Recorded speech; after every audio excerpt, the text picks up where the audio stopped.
Boom, Chinch. Let's Back go. at it, brother. Foosball time. This is foosball time. We are days away. We are a day away from the NFL season starting, boys. And we got the Big Lambooski here. First and foremost, Lambooski. What is this? Lambooski for president, baby. You should have seen the draft that he had for us. 2 drafts, and he's been traveling all over the country doing drafts. Is that correct, Taboo? What, Case? What's happening with this guy? You were not kidding. Yes. With the Lambooski. The guy's a jet setter, bro. He's like Ric Flair back in the day. He's limousine riding, jet flying, kiss stealing, wheeling dealing. He's everywhere. Where have you been going, first of all? How many drafts have you done since last week? Let's just say that, Boo. Where have you done them? And then you got a bone to pick with me, but maybe you're actually making a correction on something. So give me all of that right now. Shoot out of the cannon, Boo. Well, good to see you guys. All right, now let's get going. Well, last Friday, I actually drove into Long Island to get a draft with a.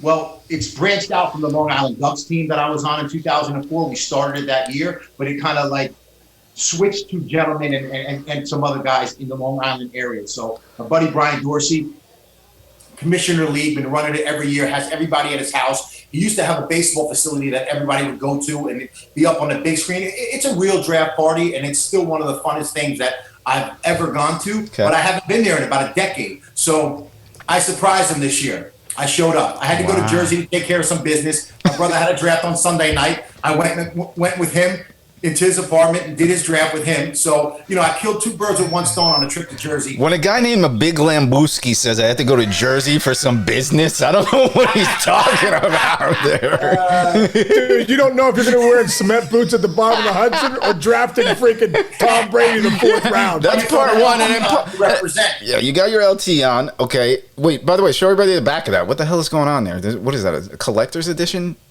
What is going on, Case? Yes. Only you would have. Accolades and signatures, boys. That's the real deal, okay?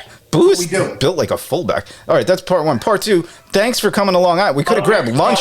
Don't get me started. Case, Bro, we could have gotten lunch, dude. I live on Long Island. I don't know where the hell. What, you live thousands of miles away from me. You were on Long Island about to do a draft, and you don't talk to your boy who's putting together this huge podcast for you now? While you're going to Jersey doing some business. All right, wait. So anyway, one last bone to pick, and then we're diving in. Guys, everybody, we're going to be diving into Casey's 2 drafts with the Boo, which is amazing with all the former pro ball players, and they have good rosters. We're going to go through that. Correction by me or correction by you on a running back in this leagues we've been talking about? Boo. Case, check this out. I mean, you'll laugh at this because last week I was ready to crush Chinch for just talking about Travis, what I thought was Etienne, and I'm over here calling him by the names I've heard on TV and what I've read, and Chinch is over there. I thought he was butchering Etienne, and it's actually like he's almost closer to the real pronunciation. Yes, because it's a French name, and like I heard it today because I'm like, I'm leading this show with crushing Chinch. Like get Etienne's name right. You know what I mean? Bro, Chinch. Bro, Chinch went to Columbia. You're from Hackensack. Okay, okay. He can speak the French or whatever he needs to do now and then and put the little mix on it. You're throwing the Hackensack, hey, Tien, or whatever his name is. I mean, I knew you were butchering it. Okay, I speak Jersey, all right? I did call Rashad Penny Lavaka. Like Penny Pasta. Yeah. All right. All right. Well, now that we've got all the housekeeping in order in some form or way, I have in front of me the 2 drafts that Sean Casey and the Big Lambooski did in a big box of ZD type of format. A lot of boxes of ZD involved in this. And we had drafts. These teams look amazing. Which one do you want to go through first? You have the one that's like the Diamondbacks League, they say, and the other one's former Reds League. So... Yeah, Diamond Mines. Oh, it's Diamond Mines? Oh, I thought it was Diamondbacks. I'm like, who from the Diamondbacks? No, the Diamond Mines. Oh, like in, is that like a Pittsburgh thing? Let's start with former Reds because that was the one that happened first. And I'll tell you exactly why, I like to talk about that one first because it took place first. Okay. By the way, Boo, real quick, Booney called me today because they just got banged, against the Twins, and he called me. He's like, I love my team. I love my team. He wasn't talking about the Yankees right now, by the way. I'm just saying. Sorry, Booney. That's a horrible thing to say. I'm a Yankee fan. I was like, you must be talking about your fantasy draft. Oh, no. Okay, so Boo, do you want to go through your team first, or do you want to go round by round? What would you suggest would be the easiest way for us to digest whatever's going to come out of your mouth right now? Let's go round by round. Let's just take a look at how the first round kind of played out. And again, these are guys that have done this for a long time. I respect everybody in this league. Nobody in this league takes it lightly. These are former professionals that obviously want to win, talk some trash along the way. So, it's very competitive. It's been competitive. Understand this, Chinch, and we talked about this for a while. There are certain rules and guidelines to this league that have changed over the years, so it makes it interesting again when you're drafting. We talked about the very first show. There he is. There he is. We talked about knowing your rules, knowing your settings, knowing how you score points, and where you can steal some points here. Well, in this league, when you and I were talking before we came on air about the quarterbacks, you don't see a quarterback game. The fact of the matter is we get the actual quarterback of the team. Okay. In this case, if something were to happen to Tom Brady, who I eventually drafted, we'll get into that, and his backup comes in, you still get points for the backup.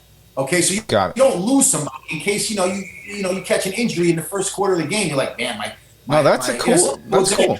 Some people think it's cool. Some people would say, no way, it's part of the game. You get hurt on the play. So, but we did it with quarterbacks so that you can have that quarterback and not have to worry about picking up some people off the waiver wire or anything like that. So again, you get the total team's quarterback. All right, so now we're going through this draft. We're going to go round by round. I'm just going to start reading off the draft and interrupt me with anything that pops up where you're like, that was a tough one for me or whatever, blah, blah, blah. So round one, okay, you guys had the 8th overall pick, 12-person league.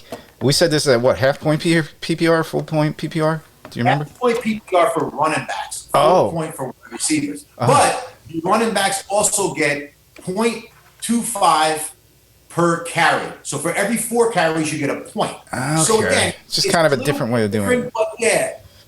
Okay, but that's going to play into one of your drafts. So let's keep going here. All right. Well, I'm going to read out these names, and we'll continue that they're anonymous, but some of these guys are big-time ball players. But, okay, Eat a Bag had the first pick and took Taylor. Again, just interrupt me when you're ready to stop me with something. Raider Nick took McCaffrey 2. Primetime, first of all, that's a boring name for fantasy league. Took Henry. TDs and something, I don't know what he's called. Austin Eckler. Okay. Connor. Yeah, okay. Took Harris. Balls somewhere. You guys can imagine. Took Justin. Balls deep. Okay, took Justin Jefferson. That was 6. Yeah. Browntown, which I'm sure has a couple double entendres involved in there. Took DeAndre Swift 7th. Okay, so now stop right there and we'll go back to the last 2 picks. Jefferson was some people's number 1 wide receiver coming into the league. He's very hot right now for obvious reasons. They're changing their offense, and he's ascended every year. It's his 3rd year. I have no problem with that. We talked about that earlier. If you really feeling Jefferson, you want a piece of him, fine. But to be honest with you, I'm not passing up Cooper Kupp. So when he gets drafted, Jefferson first, I'm sitting there 2 picks later going, man, this guy's going to take Kupp, and who am I going to be able to take? And in a lot of the mock drafts I was doing, I was coming up with Dalvin Cook or Jamar Chase. All my mock drafts, Dalvin Cook, Jamar Chase, Dalvin Cook, Jamar Chase. That was usually how it's going. That's why you could do 1,000,000 drafts, ladies and gentlemen. And when the draft day comes, something happens that just goes off track. You got to be ready for it. You got to be ready to pounce, or you got to be ready to veer a certain direction. In this case, when he picked Swift, I jumped all over my main man. Oh my God! You've been talking about him for the entire. We've done 3 of these so far. Before this, you got your guy right there at 8 with Kupp. So you. Now he's going before that, right? He's going 4th, 5th. What? Oh yeah, he's going 3rd. I've seen him 2nd. I've never seen him at 8. So yeah, obviously I think this is starting out great. But like you said, it's just 1 pick, and you never know. But I had Kupp in 2 different leagues last year, and I won those leagues. Right. Like Kupp was one of the mainstays. So not only do I have a great feeling coming off last year with the guy, but I got him at 8, and I haven't seen him go 8 in any other league. Got it. So that's why they gave him 3 years, $80 million. That's why. That's true. And Case, you like that pick too, right? You were excited by that. I was saying to Boo, I can't believe Kupp fell to us at 8. Yeah. All right, good. Let's keep rolling here. And who is this guy? I don't know what. See. Yeah. The Fizz. The Fizz? Okay. That's Steve Avery. Oh, okay. That's Steve Avery. It's the Fizz.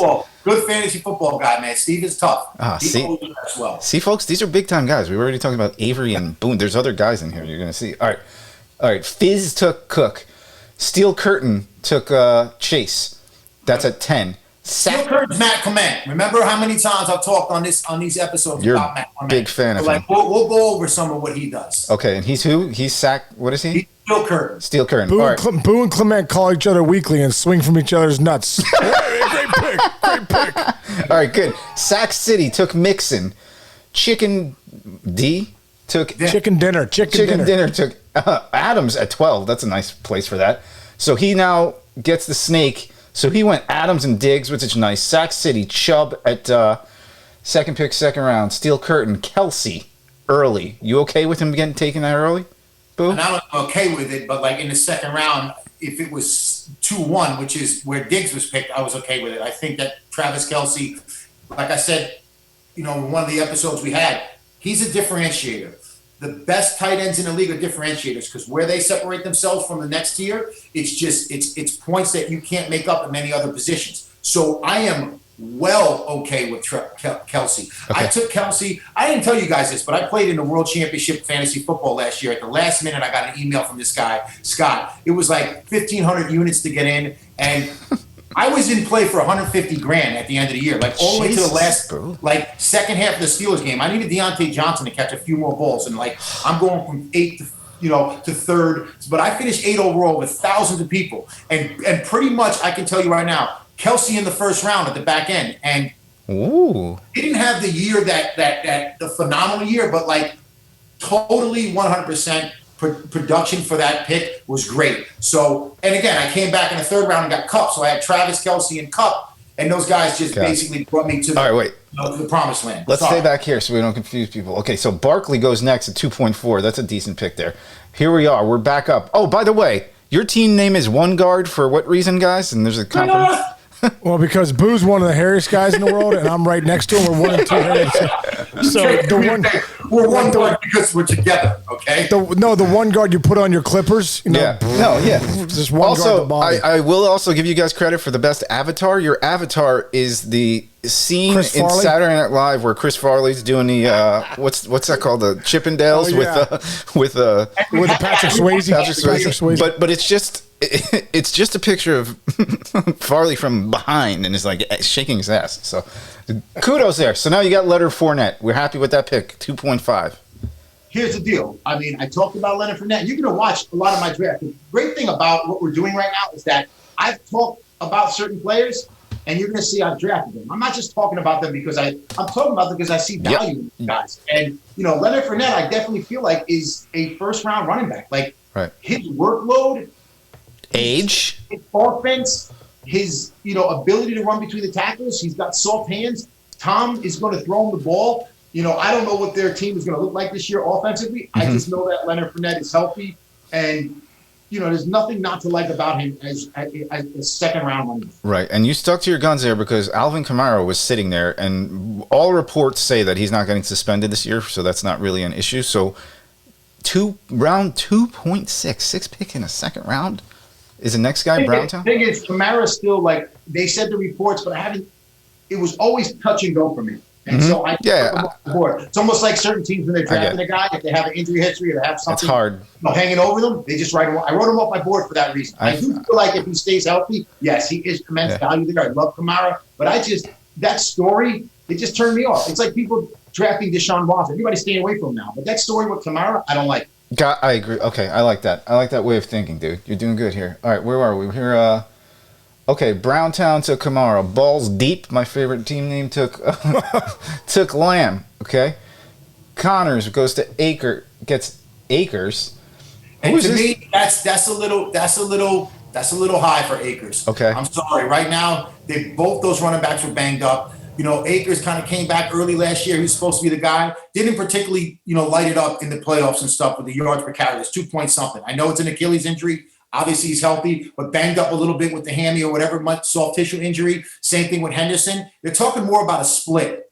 So, I don't like any type of splits early unless you're, like Larry Johnson and Priest Holmes. Like you can split then, and I'm okay with it. By the way, that was a nice throwback case. You know? Otherwise, we won that year. We won. Larry Johnson was incredible. Oh, so you know, so like I don't know. So that's one of the picks I looked at where I'm like, too rich for my blood. But hey, who knows? All right, got it. So we're in the second round here. I'm just going to start ripping a little faster because your info's so great here. But all right, so 8th pick of the second round was Akers.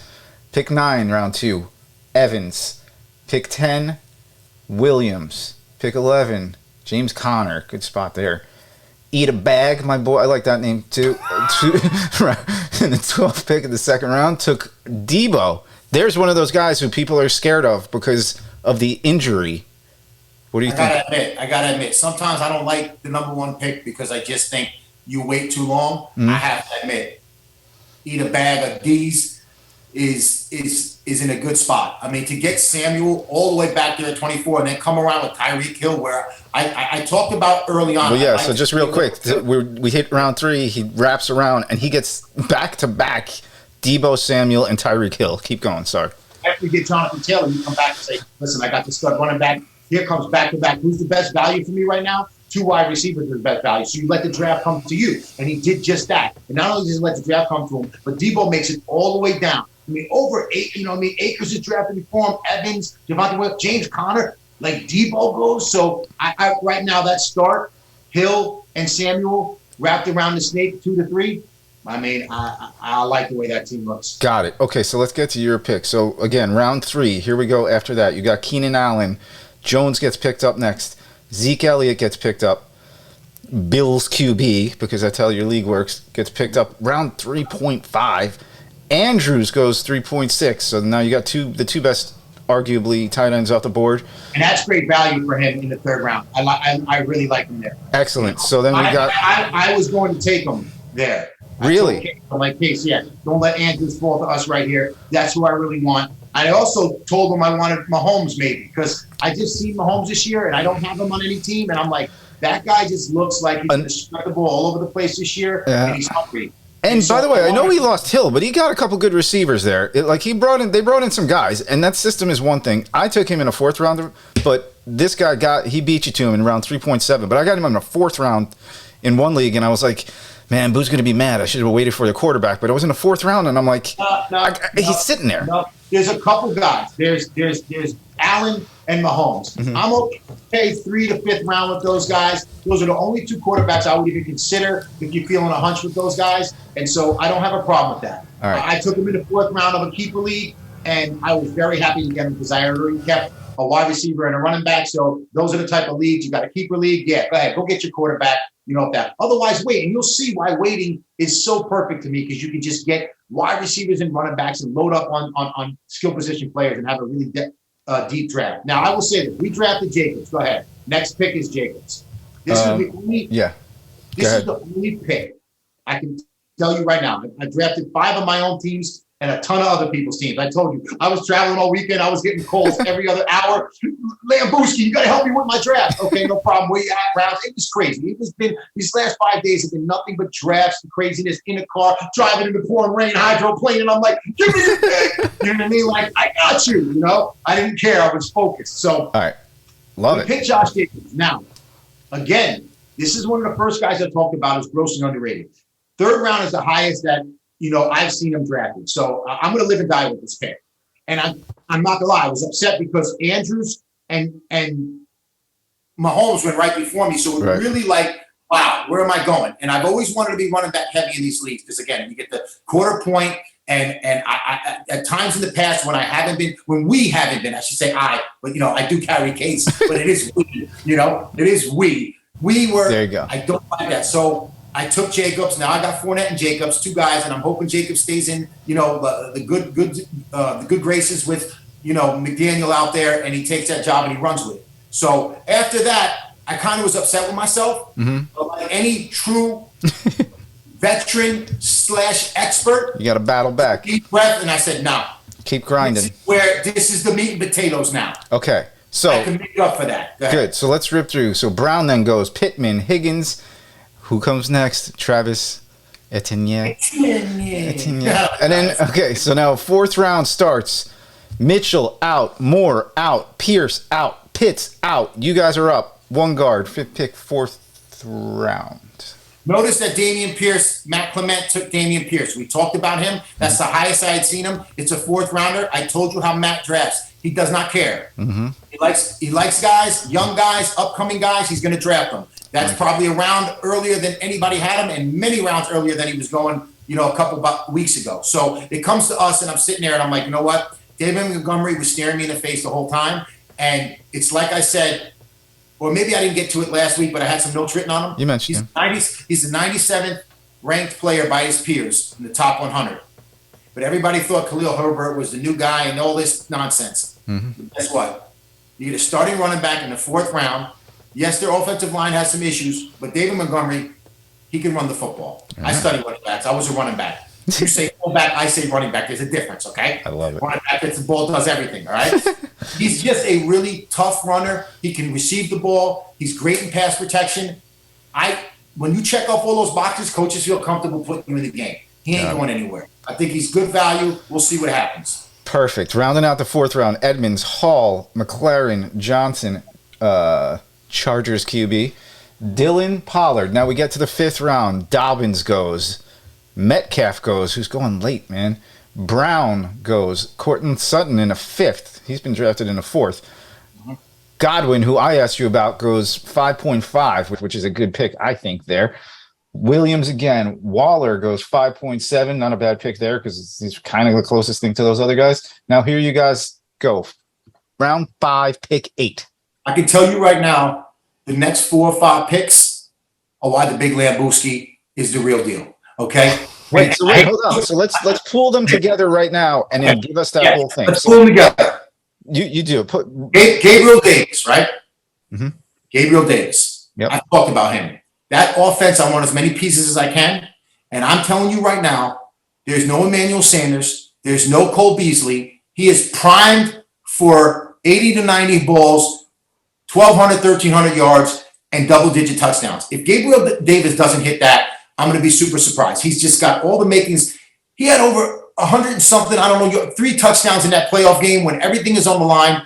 It's going to happen for him this year. To get him in the fifth round, I thought was great value. He's going in the fifth round, and I'm just happy he fell to me because I really needed wide receivers at this point, and he was the guy I was targeting. Flip around to the next guy, I would have drafted St. Brown where Davis was had Davis been picked. So anytime you can do that, and get your guy in the next swing around. Amon-Ra St. Brown, last 5 weeks of the season, go look at his numbers. His target share is stupid. Everybody that's kind of low on him, some of the prognosticators that I've heard are saying, well, that target share. If you're getting the job done and I'm a quarterback and I'm Jared Goff and what do I not like about you? Just because you brought DJ Shark over, that's going to change? No, I'm going to throw the ball to Amon-Ra St. Brown. He threw to him early in preseason. Every drive they were together, he had at least 2 or 3 catches. Guess what? Let me take him in the 6th round and roll towards a championship. I'm rolling towards the units, but the pasta, okay? The box of the Z, all right? We want the box of the Z, baby, yay. 77 and 8. Let's keep making it boxes. So 7, I'm like, you know what? Can't rely just on Jacobs and Montgomery and Fournette. One of them might get nicked up. You're running back, so I like to be running back heavy. Ramondre Stevenson. First of all, he's a better receiver out of the backfield than Damian Harris. Damian Harris is the 1A over there. And guess what? Damian Harris runs hard. I had him last year in the league. He doesn't do anything to hurt you. In this league with carries, it's actually pretty good. But I wanted a guy with upside here. I had 3 running backs already. I solidified that position, and I'm like, who's a guy? And he was a guy that a lot of people are like, hey, if anything happens to Damian Harris, even if it doesn't, if Bill Belichick feels like, you know what, this is the week, you ride. We know what happens in a Bill Belichick-led, team if he really falls in love with you. He'll ride you, and it's fantasy points, and it's a good. In the 7th round, you're looking at certain guys. I mean, if you look at other guys in that area, it's like Amari Cooper, Cordarrelle Patterson. He had a great year, but he fizzled off at the end. Like, I want upside, and I think Ramondre Stevenson offers that. That going said, we go to one of my favorite picks, which is the next pick. It's called Tom Brady. The greatest competitor in any sport, in any damn time period we have ever seen. When you have Tom Brady as your quarterback in fantasy, you sit back, you set it, you forget it, okay? And you enjoy watching the GOAT. And that is why I love to wait on quarterbacks. because you might be enamored by Josh Allen and all that, and that's great. And Josh Allen can run, and Tom Brady's not running anywhere. But you get points for completion percentage in this league, and I told people, know your league rules. Tom Brady, I mean, he's 60, 70, 80% completion percentage when he wakes up in the middle of the night. It's like Sean Casey hitting. You wake up in the middle of the night and get you one for threes at 300 hitter. That's just what he does. You know what I mean? Those guys were born with that ability to do that. That's what Tom does. And he's not going anywhere. 45 touchdowns led the league last year, almost 5,000 yards. Eighth round of your draft. All right? It's just, to me, it's why you wait. It's why I accumulated nothing but running backs and wide receivers up to this point. Now I got my quarterback. Somebody who took a swing on a quarterback and those other are missing on a guy that they might need to carry them if they get injured. I love it. I'm going to go back with another pick next in Brandon Ayuk. Brandon Ayuk, Matthew Stafford, and Cooper Kupp. It was talked about last year all offseason. They got together, they lived together, they worked out together, they did everything together. They ate breakfast together, they talked together. Do you know who did that this year? Trey Lance and Brandon Ayuk. All right, I know that Sean Casey did that too. That's why we got a podcast now too. That's right, baby. Let's go. You go. Hey, if it works, if it works, you know what I mean? If it ain't broke, don't fix it. Let's go. You know? So I love to hear stories like that. I love it.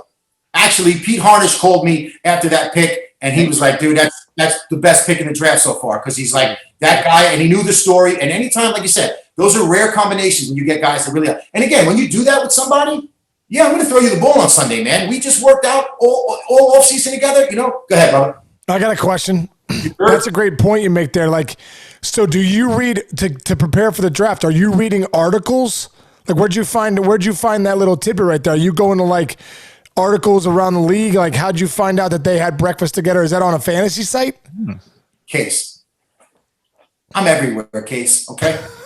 All right, you're my man. You should know that. Like, when it comes to football, I'm on my phone. I'm on fantasy sites. I'm on magazines. I read it. I absorb as much information as I can. That one I read in an article and stuff about, like, you know, when they talked about Trey Lance and they talked about Brandon Ayuk, you know, they mentioned like that story of them hanging out together. So, you know, I hear that and I'm like, oh my goodness, that's a la, you know, Stafford and Kupp last year. Like, what do you not like about that? And again, Deebo Samuel's not going anywhere. He's going to be in the backfield. He's going to get his touches. I'm telling you right now, Trey Lance is going to drop back and he's going to look for Ayuk. They got chemistry now. They work together. You can't put a price on that, guys. When you're spending time with somebody every day and you're going over the nuances, I'm talking about the silent code. I'm talking about little hand gestures, little points to something that mean everything to them, and you don't have a clue what that means. That equals fantasy success, boys and girls. Okay?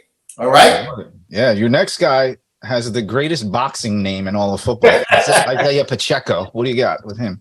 Pacheco's a guy I talked about. It's like, listen, Jared McKinnon is still there as the third down back. Clyde Edwards-Helaire has really never been able to take that job and go with it. I mean, you got Helaire going like third, fourth, fifth round. Like Pacheco, Rutgers kid, I talked about the 4.37, the height and speed.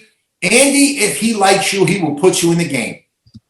If he can hold up in pass protection, I feel like he can be a real – and again, you're talking about the 8th, 9th, 10th round. So you're taking shots now. You're taking shots on guys that you think could be plugged in and really give you – it's either two ways. You got enough guys that you really like and you're going with veterans that you're just okay with those 10-point weeks, you know, where you get a guy like Marvin Jones. It's late. You say, you know what, Marvin, catch me 5 balls for 50 yards. Don't kill me today. I need to put you in my, you know, second flex spot, whatever. Whereas a guy like Pacheco, it's like, Pacheco starts for the Kansas City Chiefs.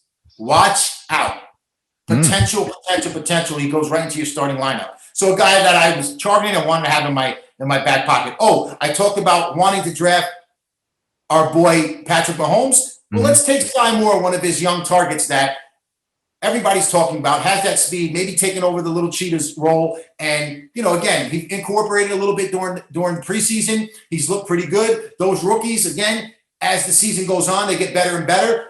Towards the end of my draft, guys that might be able to plug into the lineup later on down the road that give me some upside. Sky Moore for me was a good pick there. Okay. Here, let's just rip through the rest of yours, and then here. So rip through your next guys. Komet. Cole Komet is another guy where, let me tell you about Cole Komet. Not only is Justin Fields taking over there, but he threw to him a lot last year, okay, when he was on the field. Him and Darnell Mooney were really like the 1A, 1B guys that he was throwing to. Cole Komet has unbelievable catch radius and skills as a tight end. He did not score a touchdown last year and finished in the top 12 in tight ends the weeks he started with Justin Fields. So the reason I wait on tight end is for this reason. Can't tell you that Clement is going to be the guy. You know, he's a shot right now because I didn't get the top 2 or 3 guys at tight end. So I wait, develop as much of that wide receiver running back combo as I can, and then I take my 2 tight ends kind of towards the end. And again, like I said, there will be a tight end off the waiver wire this week after week 1 that will be fantasy startable for the rest of the year. That's why it doesn't matter to me, and it happens every single year. All right. And then you take Julio Jones next round. Schultz was a waiver wire pick last year. Gotcha. Sorry, dude. Jeez. It's not. All right. No, Julio Jones next, which is just good flyer. And he reminds me kind of, remember Randy Moss went to the Raiders and everybody drafted him and he sucked. And then the next year he had the greatest season in history of wide receivers. You could argue Julio Jones could do that. You know, Julio Jones, 13th pick. Julio Jones was in Tennessee. You had A.J. Brown. You had some young studs. They want to run the ball there every single play.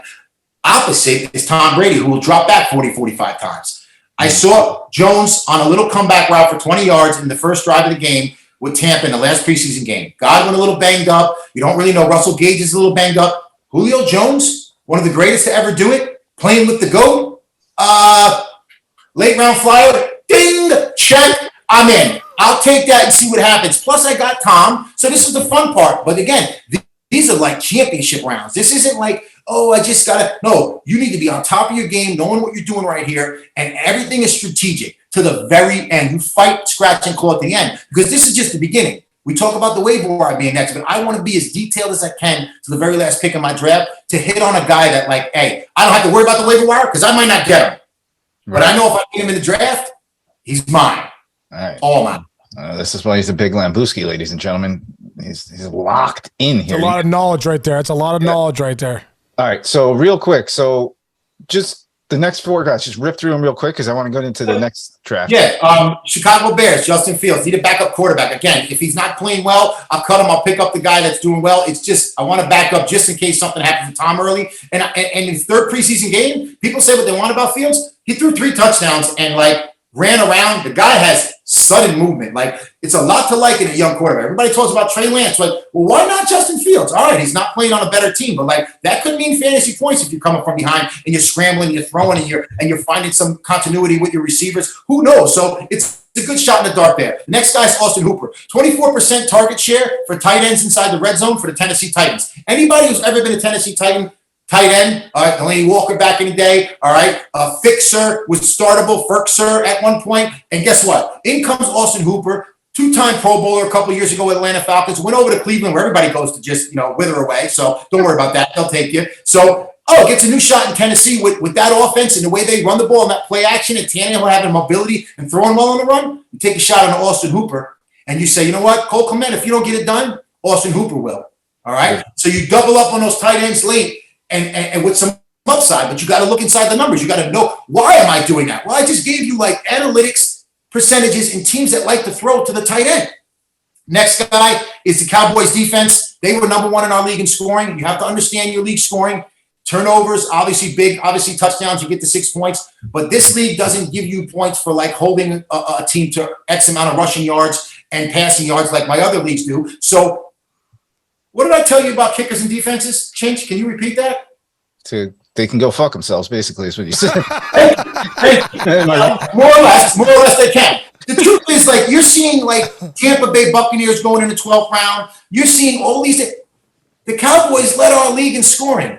They are opportunistic. They are taught to be ball. They got some ball hawks on that team. Michael Parsons is a grown man, okay? DeMarcus, they got some guys that can get after the quarterback, what is not to like about that? And I waited to the second last round like I always do, and I got the number 1 scoring defense from last year. That doesn't always repeat itself, but in this league, they're pretty good defense. Unbelievable. Last guy was a Steelers kicker because he's very consistent. That offense might not be able to put the ball in the end zone. And like I said, mid-kick, if the ball's traveling too far to the left, I press the release button, and I pick up the next guy the following week. It's that simple. I love it. Okay, that was, first of all, Case.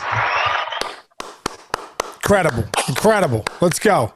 That's why this guy almost came in first in the World Championships of fantasy football. 150 G's he talked about there. That's crazy. Yeah. So I got to Vegas for that.